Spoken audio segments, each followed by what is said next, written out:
I'll go ahead and start and welcome everyone to our first inaugural bilingual Montessori event, our community conversations. And we're so glad that you've all joined us to create this community, because this is one of our main goals, to connect and to share in this project.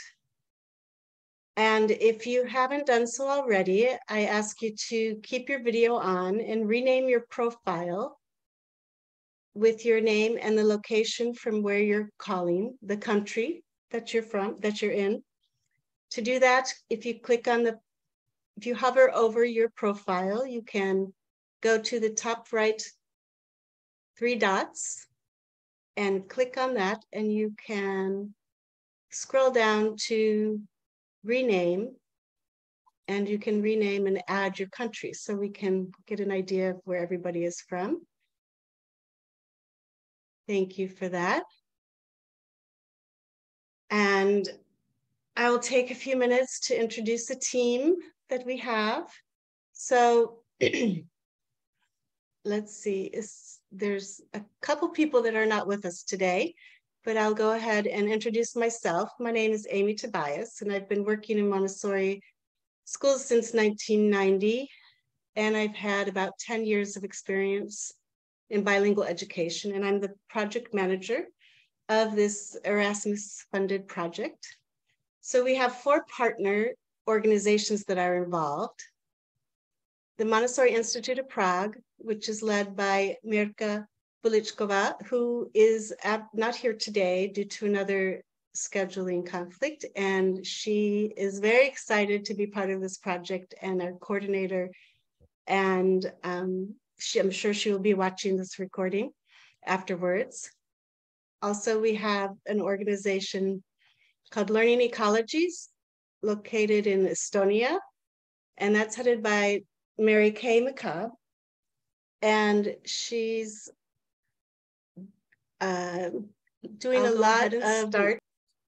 spending a lot of time with our project doing research and interviews with people. We also have Education for Life organization led by Lucy Wellstead in Cordoba, Spain, the head of school there. And we also have Montessori Work in France, led by Maria. Hello, Maria. I'm glad you could join us. She just was able to join. Also on our team, we have a linguistics expert, Dr. Aoife Ahern from Madrid, and she is helping us with our research.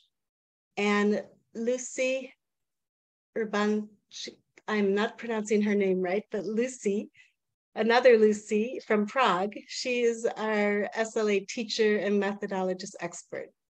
Flamina is also here, and she's joining us as our tech and Erasmus support for the project. And so that's our team, and we're glad that you could join us. And Lucy will tell us a little bit more about the project, some updates, and then we'll get started. Hello there, welcome everybody, and thank you so much for coming. Now, I imagine you're all here because you're facing some of the puzzles and challenges that us, the project partners, have faced when building our bilingual Montessori programs. We are all delighted to have been supported by the Erasmus Plus funding to be able to do this work. Without them, it wouldn't have been possible. And the partner organizations and the people in it, well, we've all experienced the ups and downs of creating a bilingual program.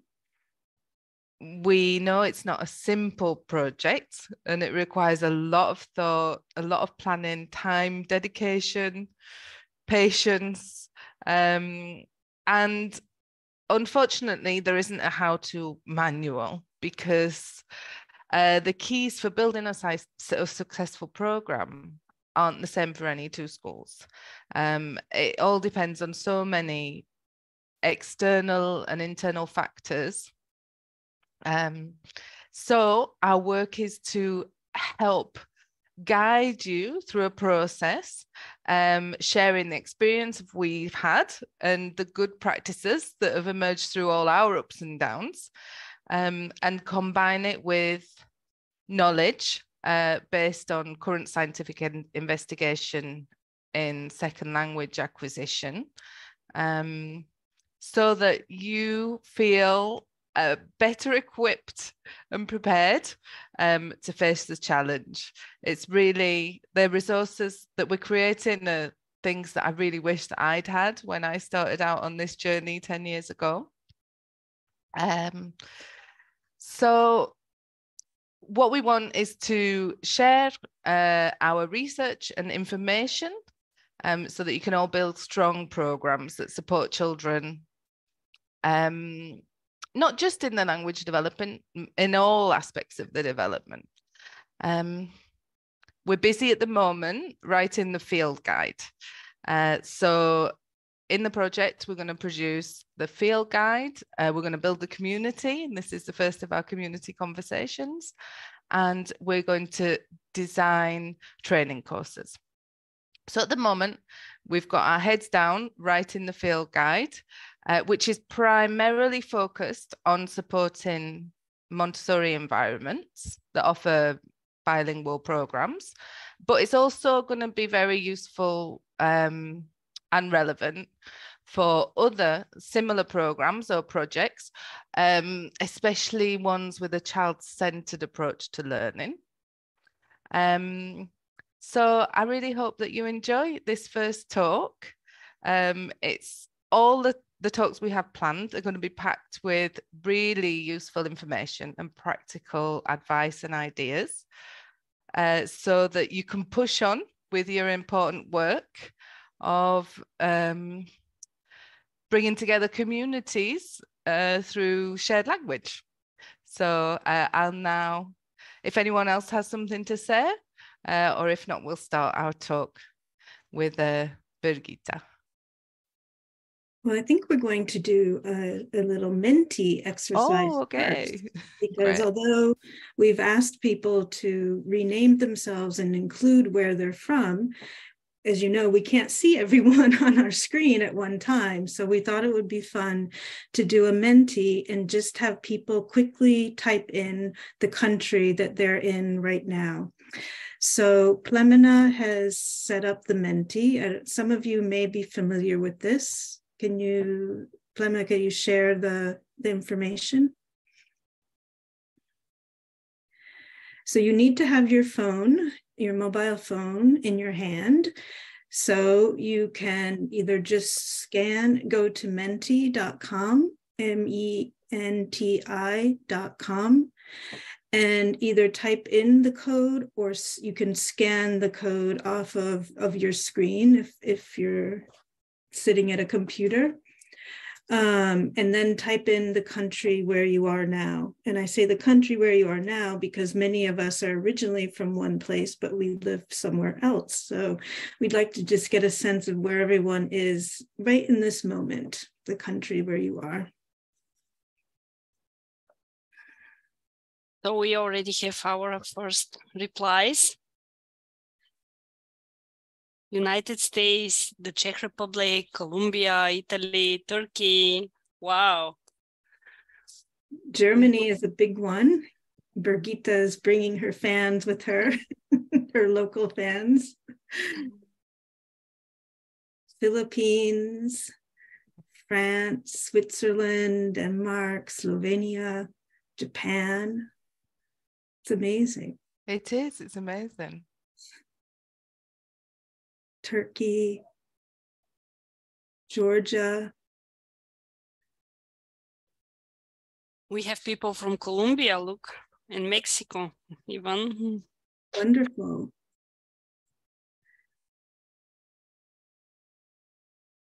Austria, Belgium I see now, Scotland I see now, Slovenia. Amy, somebody in the chat's asking for the password. Can you write it in the chat, the number code? It's on the top of the screen. Is it? Oh, yes, sorry. I see. Maybe if someone's connected from a mobile, that might be very small to see. Now it's also in the chat. Oh, great. Easy to copy paste.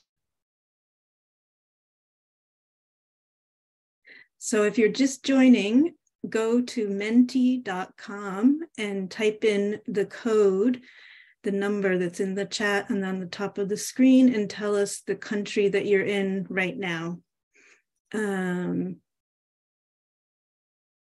It's really great to get a sense of where everyone is. Okay. Oh, we're still getting a few more. And does Menti add the flags, or are people putting in flags? I don't know. I think the people are, which is... Yeah, I added the flag. Nice. Okay. That's nice. Okay, well, this is amazing. Thank you so much. Argentina, I just saw, I hadn't seen that before. Nepal, I see now. Croatia. Wow, this is really amazing. And this is exactly why we're here, because we know people all over the world are doing this work. And so that is one of the reasons that we're here, because what we've been missing all these years is a sense of community to share and learn from each other, and also resources, so that everyone doesn't just have to reinvent the wheel in their classroom, in their school, wherever they might be. So so thank you, everyone, for coming. And I just want to say, as you know, the Menti winds up, another thing you may have realized is we're not going to have, I'm just going to explain how this talk is going to work. Birgitta is going to share her talk with us. If you have questions during, you can put them in the chat. People will, Plemena and Amy, Lucy will be reading the chat during the talk, and they'll be selecting the most common questions or particularly interesting questions to ask Birgitta at the end. We think this is the best way with a large group to let everyone have a chance to share their question. And then once that, say we spend 10 minutes on some questions, and then we're going to shift to breakout rooms, because again, in part of our effort to build a sense of community, we want to also use these community conversations to have breakout rooms, so people can start getting to know each other. You start hearing a bit more who's from where, what kind of school are they in, what's their role, what's their issue that they might have. And because we want to keep learning more about how we can help you, and how you can help us as well, as we build our knowledge and information to share. We know that some people won't have time, but just so you know, it's fine. People can leave if they don't have time for the breakout room. There's no problem. And then also, as you probably are aware, we are recording, because after after each of these community conversations will be recorded, and they'll be stored in our community section of our website. We're going to create an archive there of community conversations, of articles that people will write for us, just general information that we want to save there, that you can go back and refer to, or you can share with a colleague who wasn't here today. Yeah, just so we start. And because I do think it's the basis of really creating this community that we've been lacking. So I think that's all of the practical information. And yeah, any other questions that come up, just put them in the chat. It will be monitored during the whole meeting. So now I get to my favorite part, which is introducing Birgitta Berger. I've only gotten to know Birgitta, I'd say, in the last 6 months, if even that. And it's just been an amazing, amazing experience to meet this woman who has dedicated so much energy and so much time in really going in deep into Montessori theory and practice and how we can better apply it, but in relation to language learning, which, as we know, is not a natural marriage. But Birgitta has studied both in depth and in going into related fields. She's written some books and articles in German. And actually, when I had heard of her beforehand, but I had only seen her courses and her publications in German, and unfortunately, I don't read German. So I thought, oh, I don't have access to this person. And then once I was finally introduced to her, I found out she's bilingual. She speaks English perfectly. So now we just have to get her and her work into the English-speaking world so more people can really benefit from what she has done. Just to give you a sense, she co-wrote a book called Learn English According to Maria Montessori. She wrote an article on a novel approach to grammar teaching. And now this year, when is it coming out, Birgitta, the new book? Autonomous Language Learning? Oh, really? It's the publishers promise it'll be out in April, which is fairly soon. We'll see. I haven't heard from them lately, so we're keeping our fingers crossed. Okay, and then we have to find someone who will. Christina Winter, yes. Okay, and then someone who will do the translation into English for us, or maybe another language, but it just has to be made available to a wider and wider audience. So Birgitta is also a teacher at the Campus di Monico International Montessori School in Munich. And she shared with me, she obviously is an English teacher, but she also just works in the language department in general. They have a significant migrant community in that school. So they have children who are learning German as a second language, as well as when they get more confident learning English and other languages they offer there. So they have a very rich linguistic community. But I don't want to take too much time away from her talk. So I'm just saying, I'm so thrilled that you're here, Birgitta, and I'm so thrilled that you're doing this inaugural talk, because you really, in my mind, you're the person who is the figure in this little world that we're creating. Thank you. Thank you very much, Mary Kay, and the team as well. Thank you for your kind introduction and very kind words, and the invitation to join the bilingual Montessori community. I believe it's a groundbreaking platform and project that you have initiated here. And as we can see from the range of participants, it's already a huge success, and there is a huge need for it. And I'm very happy to be with you. I will be sharing my presentation, my PowerPoint slides with you, and I'll just turn off the microphone for a moment to get my voice smoother again while I turn on and share my screen with you.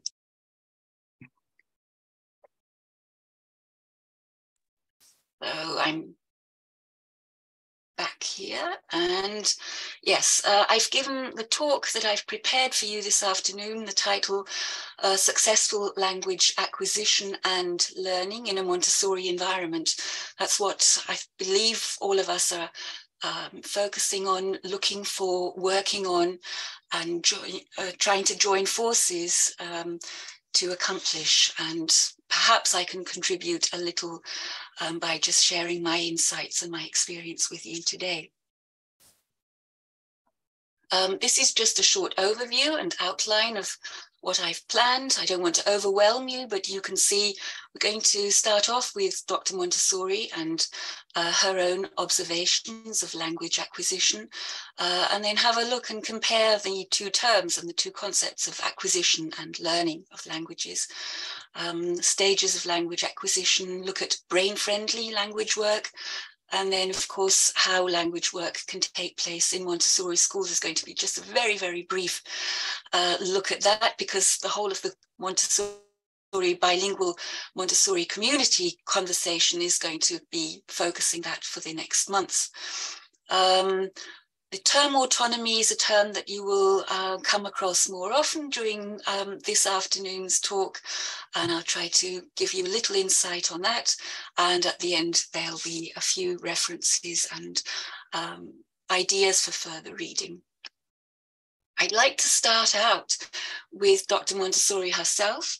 You can see here the book cover of the most recent in the series published by Pearson of Dr. Montessori's very, very personal writings. It started out with the diary she wrote when she sailed across the Atlantic to the United States. The third is the book of letters that she wrote to her grandchildren. And the reason why I'd like to share this with you is that it gives us what we look for so frequently when we go through Dr. Montessori's writings, guidance and help and ideas and clues as to what she might have recommended for us, or her way of thinking as regards language acquisition and language learning.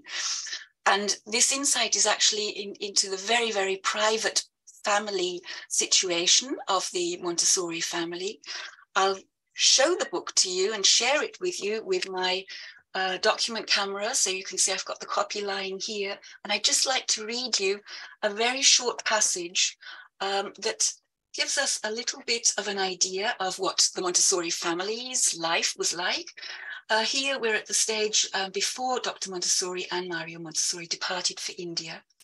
And the book published, and a collection of letters compiled and published by her granddaughter, Carolina, who also wrote the introduction. And Carolina Montessori tells us here about the language situation within the family and how her parent, her father, and his brothers and sisters were familiarized with different languages. She writes, the family usually accompanied Montessori during her work-related travels across Europe, setting up home wherever she was and sending the oldest two children to a local Casa dei Bambini or kindergarten, often returning to Barcelona during the holidays. In 1927, Maria Montessori rented a large villa in Barcelona, I won't give you the exact address, to enable her family to settle down permanently because Marilena and Mario had to go to primary school. Talagandokso is where the grandchildren grew up and went to school, at least for a while. For Montessori would often take one or two of the older ones with her, sometimes leaving them with Montessorians in England, Italy, Germany, or Holland. They would go to school in those countries and learn a new language until they went home again. Why Montessori felt the need to take her grandchildren along on her travels is not clear, but this semi-nomadic life made the children resilient, able to weather difficult circumstances later in life. The four grandchildren developed a remarkable talent for languages. At home, the family usually spoke Italian. When alone with their mother, the children spoke English. And of course, since they went to school in Barcelona, they grew up speaking Spanish. While staying in other countries, they became fluent in German, French, and Dutch. So, wow, I was so impressed when I read this, thinking, let me just move back, thinking that what Dr. Montessori actually had done here was provide an immersion program for her grandchildren, multilingual immersion, or sort of an immersion program in stages, going through different countries and different languages. A very robust program, and as you just heard, giving these children not just language skills, but life skills, in the sense that they had not only familiarized themselves with languages, but of course with cultures, with different ways of life, and had learned to adapt to so many different things. Yes, that's sort of our first step into this afternoon. And of course, as you know, Dr. Montessori studied very closely the acquisition process of babies, children, toddlers and children in their very early months and years of life. And many of these descriptions are to be found in The Absorbent Mind. Here I have a short quote from the London lectures, which I'd like to just focus on because it's such a wonderful description of what we also see in our own children, if we're lucky enough to be able to take care of them. A child can only acquire the words he hears spoken around him. This is not teaching, but absorption. The child is by nature hungry for words. He loves strange, long words like the names of dinosaurs and constellations. He takes in all these words without understanding their meaning, as his mind is still taking language in by a process of unconscious absorption. The ideal state, that's the absorption of the mother tongue, the first language, the L1. And of course, it's what we're all striving for when we're looking at second language, foreign language, further language acquisition. It's the ideal, which of course is what takes place for the first language, but isn't possible to replicate exactly, but we'll have a look at that as we go on. I'd like to focus once more on this first language acquisition just described by Dr. Montessori. And here are some points that Rosemary Tracy in her book mentions, that it's an innate ability. We're born with it if nature has given us the tools necessary. It takes place through verbal interaction with the environment, without instruction or correction, independent of intelligence, regardless of modality. So it can be spoken language, it can be sign language, and mono or bilingual acquisition can take place. So it can be one or more languages being acquired simultaneously at the same time. On the other hand, if we're looking now at language learning of second additional foreign languages, then this is mostly a conscious process. It takes place explicitly. You can see the sign here, let's learn English. It involves instruction. It takes place in schools, kindergartens, casas. It depends on emotions and motivation.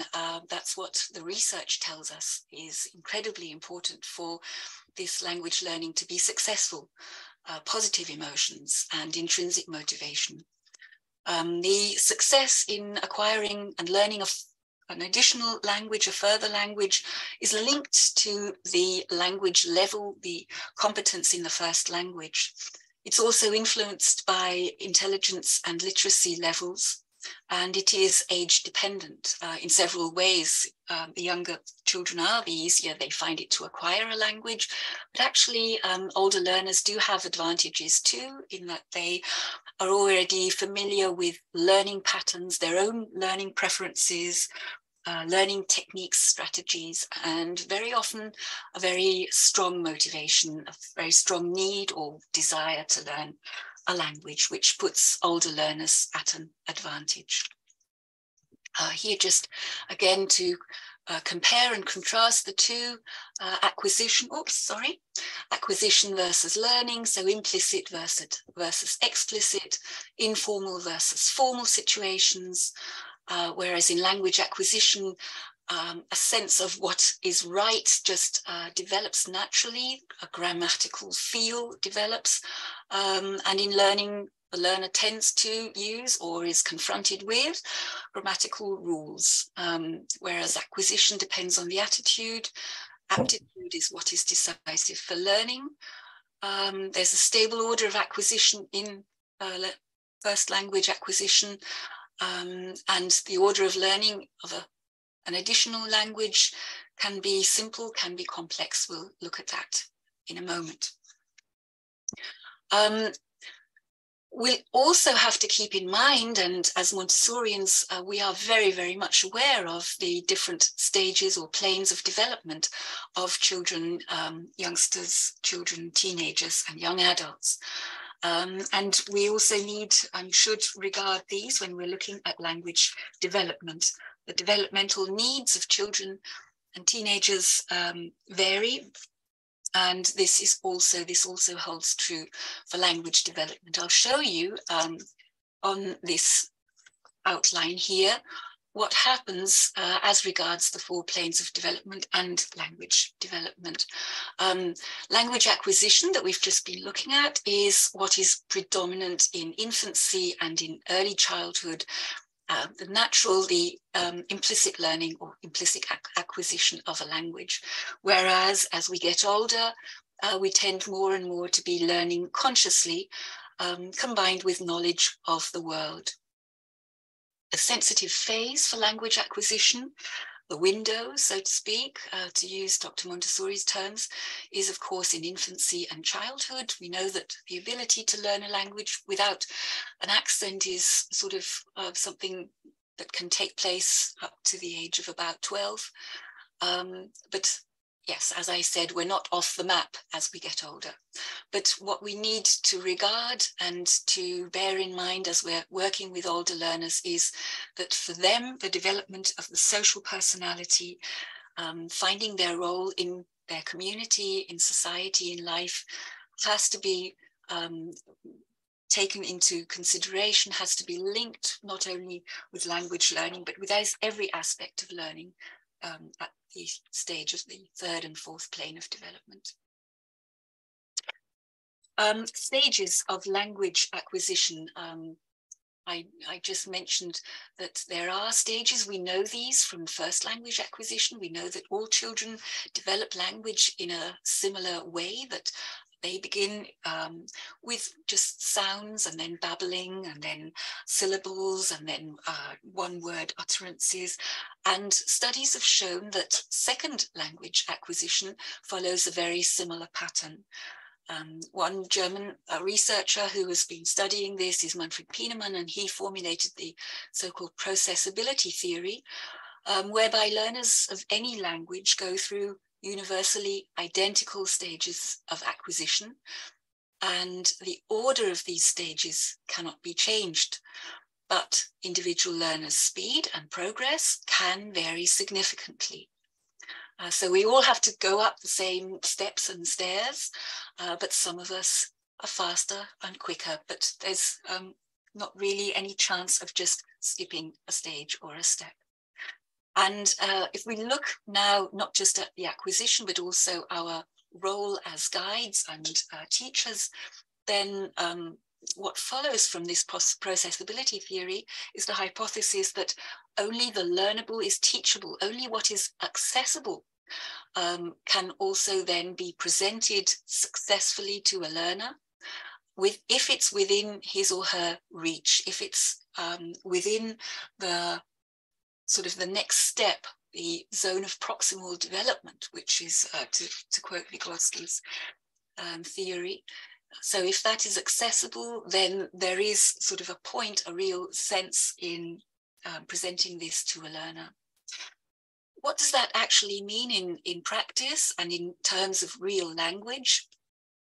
Well, here I have stages of L2, so second language acquisition, which actually, sorry, and that's just slightly in disorder, but we actually begin with a silent period. So the acquisition begins with listening, with recognition, with a familiarization of the patterns of the language, of words that are used frequently, of the melody, the tune, the prosody of the language.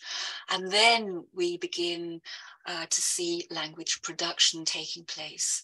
So all these stages refer to language production, but to actually see the development, it is important to take into consideration that the silent period is also the first period of acquisition of learning, of awareness, followed then by stage 1 with just simple words, formulae like hello, 5 duck, or how are you? That's something used very frequently without any awareness of any grammatical structure at all, just learnt as a chunk. You can see that in the following stages, language becomes more complex. But we do have here what we would call non-canonical forms. So we have negations that are experimentally created, not according to any grammar rules, but by possibly inner grammar structures, very simple use of the negation no to formulate me no live here, or me live here. No subject-verb agreement yet. These are elements that come as language becomes more complex, as the ideas being expressed become more complex, and so do then the statements or questions being formulated. You can see here, we've got the question forms now, and stage 5, we come to negative auxiliary in the second person, and we come to third person singular S. So I always love to point out this one, something that teachers in mainstream schools try to teach and drill into their learners in second, third and fourth year of learning the English language is that you need a third person singular S for Peter likes bananas. But actually looking at the stages of language development, we see that this comes at a very late, at a very high stage of language development. It is also something that isn't necessary for communication to be able to take place. It's an add-on, and it is, linguistically speaking, actually a relict, almost a fossil of the old patterns of English that have changed very much over the centuries, and this still remains from sort of the Anglo-Saxon roots of the English language.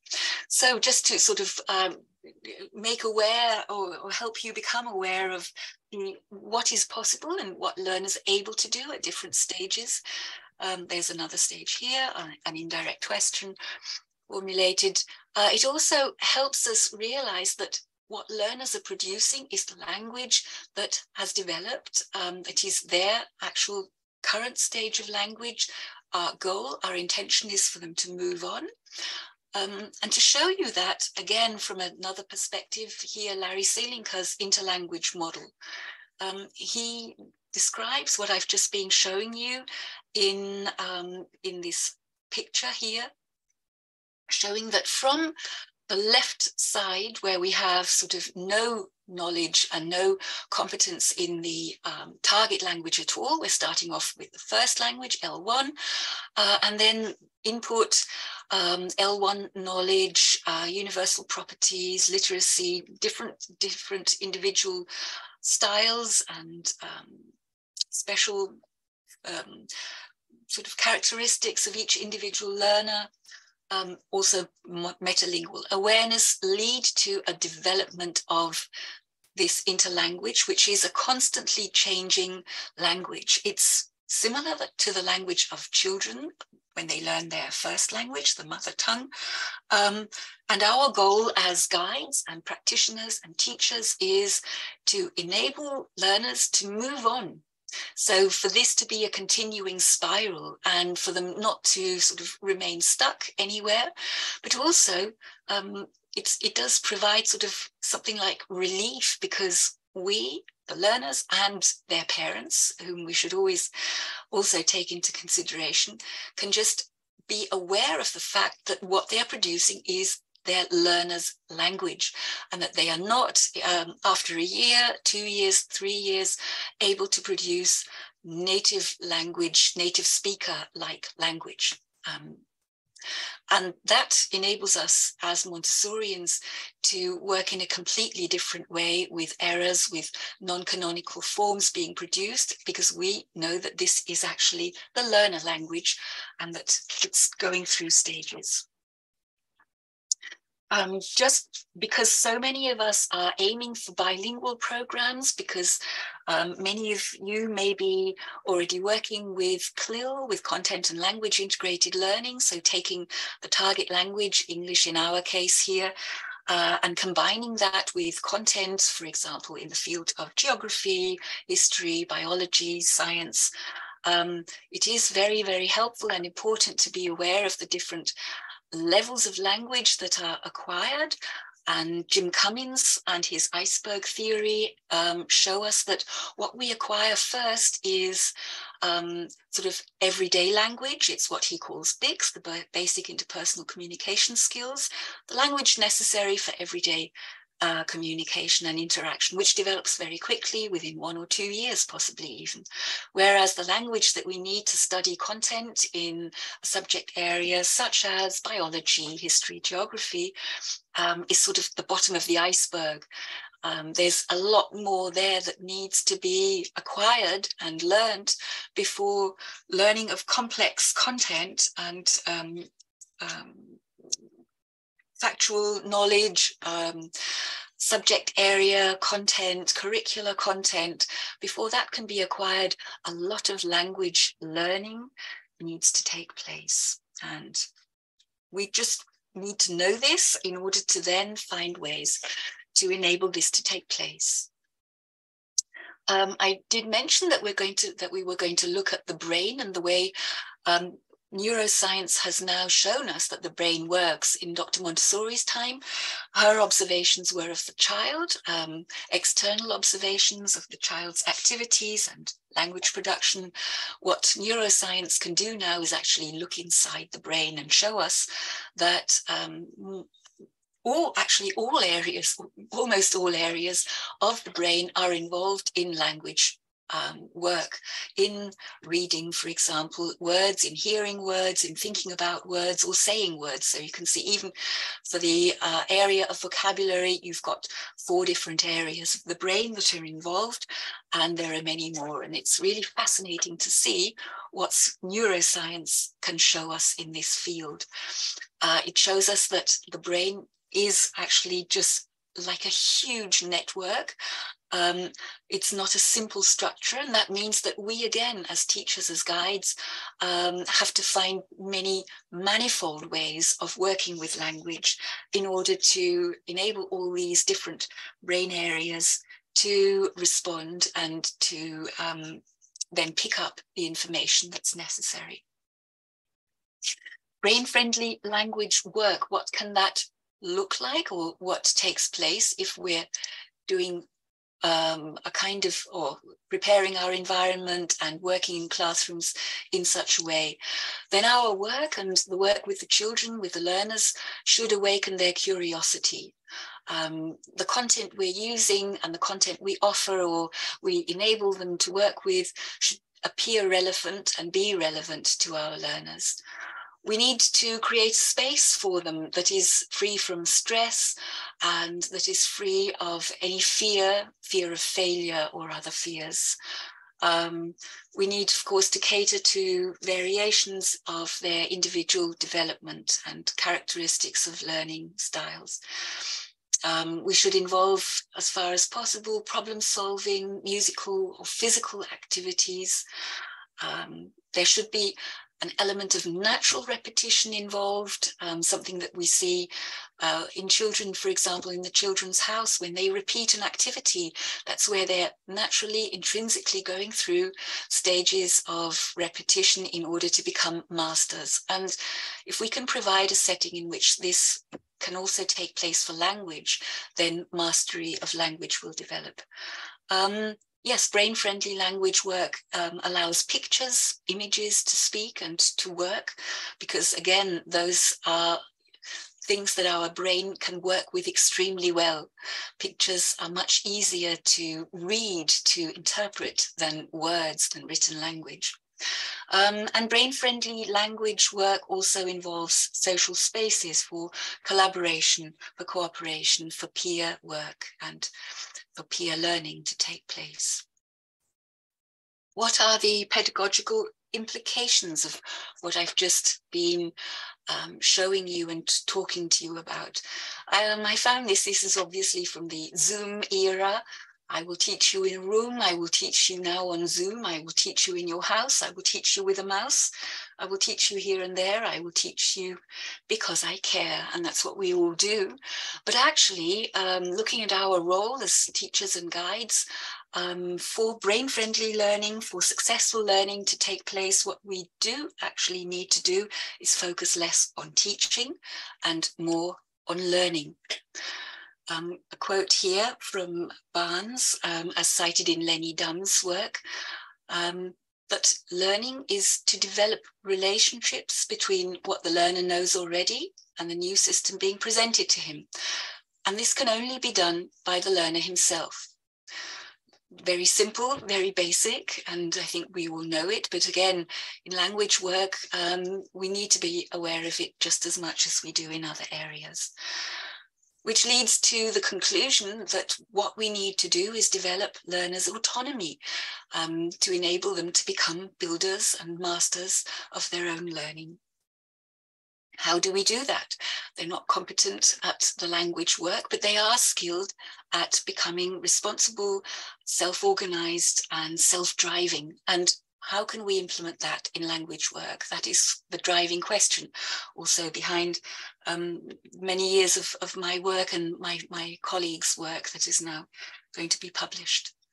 I'd like to share here with you some stages that we can use when we're looking towards moving to further autonomy, because autonomy is something that is obviously inherent, that children and learners bring with them for their everyday life, their everyday skills. But how can we do that as regards language acquisition and language learning? Well, one way of giving children and learners ownership of their learning is by providing a clear framework of expectations, guidelines, but also activities, materials, resources. Making the language learning area a safe space for all, which if we look back at what brain science tells us, positive emotions, free of fear, free of worrying elements, that is what we need to do. Involve learners' identities, which again is something that's going to help them intrinsically motivate themselves. Provide choices. Every choice we offer a child involves him or her in the activity that is then going to take place. Provide scaffolding of activities, scaffolding of language, in order for those activities then to be able to be carried out in the target language and the language skills and the language competence to be developed. But scaffolding in terms of individual scaffolding, if I try to predetermine what language will be needed in an activity that several children are taking part in, I can only make a very, very sort of careful guess, but I will probably never actually be able to guess exactly what they're trying to express, their thoughts. So I'll be using the first language that the children bring with them to discuss their needs in the target language, to then help them to express their ideas, their thoughts, their needs. And last but not least, definitely not least, we need to implement evaluation as a systematic form of making learning visible. Evaluation by the learners themselves, evaluation through their peers, and of course, evaluation taking place through us, their guides and their teachers. Evaluation as something that is looking back at work that has taken place and that looks forward towards the next steps, the next projects, the next activities, based on findings, based on experience, based on revelations and conclusions from the looking back at the previous stage of work. Where can this take place and where can our move towards further autonomy happen? Well, of course, in a prepared environment. Here you can see just a small corner of a year 1 to 3 classroom with a prepared environment for autonomous language work to take place, with learners creating their own materials. Here again, you can see a child in year 1 to 3 creating her own domino, pictures and words, which are going to be cut out and be used as a language domino, not only by this particular learner, but to be shared with others in the classroom. Learner autonomy develops through communicative activities, leading to authentic communication. So not pretending to be someone that I have no relation to, but being myself, being the real me, being in communication with the others in my class, with my peers, because there is no one more interesting to me than my peer in my own classroom. of course, if the interest goes beyond and moves sort of into the real world beyond the classroom, then that of course can again lead to authentic communication, a letter written to a famous person, to a role model. But yes, authenticity as one of the keys as well in language work. And yes, supported by peers supporting each other in their learning, working together, learning from each other, not only in terms of how to do things, but being language models, because in every classroom you have so many different levels of language acquisition, and there will always be learners who can be models for others in terms of language, but they can support and cooperate with each other in many other regards, as well as regards skills, management of their work process, and so on. So, well, yes, this is sort of the outlook now, moving from what I've just been showing you towards the future, hopefully, within the bilingual Montessori community, within Montessori institutions from all over the world, from Nepal to Mexico. And again, I want to quote Maria Montessori with the new horizon. This is the difference between the new and the old education. We want to help the auto-construction of man at the right time so that mankind can go forward to something great. Society has built up walls, barriers. These the new education must cast down, revealing the free horizon. And let's do that for language work, because there still are too many barriers impeding us and our learners. Thank you very much.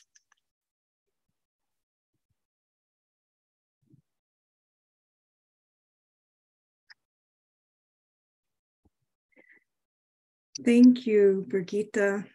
That was a wonderful introduction to a lot of the important concepts that I'm sure many people are aware of, but it's always wonderful to see it all in one place. And for other people, I'm sure, who are newer to the field, it served as an introduction.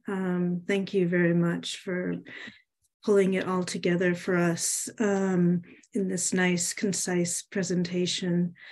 I realized listening that I should have mentioned beforehand more explicitly that you teach elementary age children, so 6 and up to early adolescence. So for those of you who might be with 0 to 6-year-olds, you know that there are certain differences. So just, I should have mentioned that beforehand. I'm sorry about that. But very, very useful for people who work with elementary and above. So would our question readers want, Mamie or Plemena, would you like to share questions for Birgitta? Common questions or? Well, I'll just point out, because yes, quite rightly, as you say, I work in a school environment with learners from 6 to actually now even 18 years old. But I think that the concept of language acquisition, which that is what the 0 to 6 age group, of course, are. What's taking place with them, first language, second language acquisition, is what we're looking at for the very young learners. But yes, the main focus here was, of course, on the school environment, or the older children and teens. Yeah, I guess I was thinking, especially in reference to learner autonomy, that you can't ask the same thing of a 9-year-old as a 4-year-old. So that was the little qualification I wanted to share. Okay, there's a lot of questions. The main question in the chat room right now is asking if we will be able to share the reference slides for the books and references that she has. Yes, of course, yes. Very glad. So we just want to let everyone know that, and we will put a lot of the information and resources up on our website as well.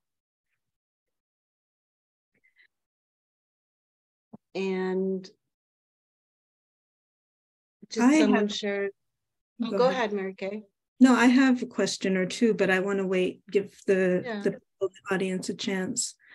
There's things they want to know more about. There's one comment, one point that was important is the need for communication and for learning that will lead to motivation. And thank you for that reminder from Kathleen in the United States. Thank you, Kathleen. And many acknowledgements of appreciation for your talk. So thank you for that. And yeah, Mary Kay, if you have some questions. Right, or anyone else, anyone. I have a question. Lucy, please. Birgitta, if you don't mind. I was wondering if you had any more practical tips about building that safe environment where children feel confident to start speaking in the second language. I think the confidence comes from our trust in them, our trust in and our acknowledgement that they can say anything they like. They can use 1 or 2 or 3 words. And if I understand what they're about, then we can move on from there. I think that's sort of the first point to make, and not to build up an expectation of you have to produce correct language, well-formulated language from the beginning. But to say, you can play with language, you can experiment with language, you can even mix your languages, because we know today that translanguaging is a skill and is something that accomplished learners can do, move from one language to the other, switch codes, and to allow things like that to take place in an environment that also provides resources in terms of picture dictionaries, for example, that link images and language, audio materials, speaking pens, for example. I've just been experimenting with the Bookie pen, which you can record words or text on yourself, so you can take a picture and you can record language yourself. So that is something that you can use even at the pre-reading stage, or with very young learners, where they can autonomously take their reading pen and then go over a picture and listen to a recording made by you or somebody else, a native speaker parent, for example, and actually listen to a little story being told. Again, and that's why I wanted to point that out, the acknowledgement that listening takes place first, and that understanding is the step that comes before production of language. So to provide, you can use the 3-stage lesson, for example, to show a child, if I show you the color red and you can point to it and we're using English, then you already understand the colors in English. So again, building up their self-confidence in small stages, but always being aware of sort of the next stage will take its time and it will come as they move on.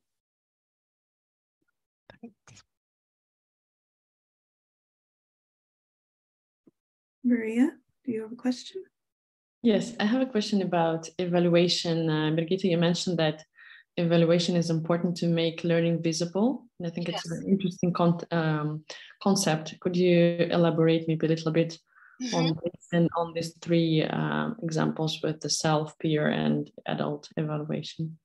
Yes, in the learner autonomy concept that Lenny Dam developed in Denmark and that I've been implementing now for many, many years, there's a central tool, which is a logbook, which is a record-keeping book used, or exercise book, notebook used by the learner. From a very early stage on, they can reflect on their activities and their products or their language use. It can begin with emojis or other symbols to show what they've not just what they've been doing, but how they assess or evaluate themselves. If they say, I was happy today because I did a little role play with my friend, or we played with the farm and I knew all the animals. The child might not be able to write that down in words yet, but in the logbook, even at a very early stage, there could be just a little drawing of the farm and a smiley to keep a record of the fact that this activity took place and it was a confidence building activity.